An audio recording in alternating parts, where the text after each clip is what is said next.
ঈদুল আজহাকে সামনে রেখে নারীর টানে ঘরমুখো মানুষের রেলযাত্রা নির্বিঘ্ন করতে এখন মহাব্যস্ত নীলফামারীর সৈয়দপুর রেলওয়ে কারখানা। লক্কর ছক্কর কোচগুলোকে মেরামত করে যাত্রী বহনের উপযোগী করে তোলার এ যেন এক বিরামহীন যুদ্ধ। যদিও রয়েছে নানা সীমাবদ্ধতা, তবু চেষ্টার কোনো কমতি নেই।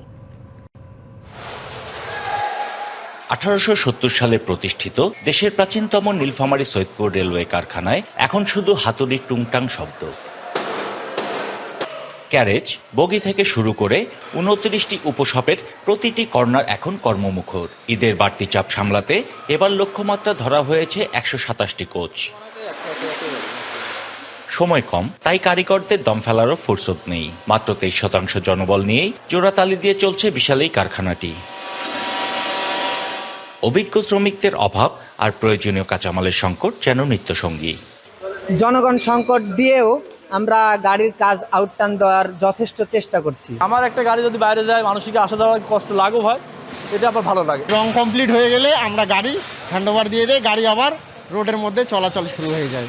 ঈদ আসবে, সাথে ক্যাশব্যাকও আসবে। নিজের বা প্রিয়জনের জন্য কেনাকাটায় এবারও নগদ পেমেন্টে পাচ্ছেন দারুণ ক্যাশব্যাক। তাই যাই কিনুন, পেমেন্ট করুন নগদে। নানা সীমাবদ্ধতার মধ্যে লক্ষ্যমাত্রার প্রায় 100টি কোচ ট্রাফিক বিভাগে হস্তান্তর করা হয়েছে। কর্মকর্তাদের আশা, মাত্র 23% জনবল দিয়ে দ্রুত বাকি কোচগুলো রেলবহরে যুক্ত করা হবে। আমরা 23% জনবল নিয়ে এই কারখানার কাজ চালু রেখেছি। কাঁচামাল সংকটের কারণে তো কাজ ব্যাহত হচ্ছেই।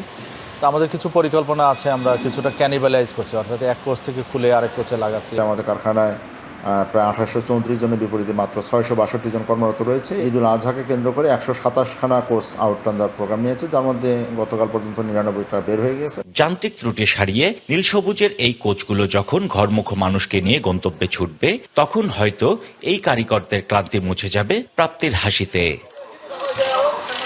ওয়ালি মাহমুদ সুমন, ডিবিসি নিউজ, নীলফামারী।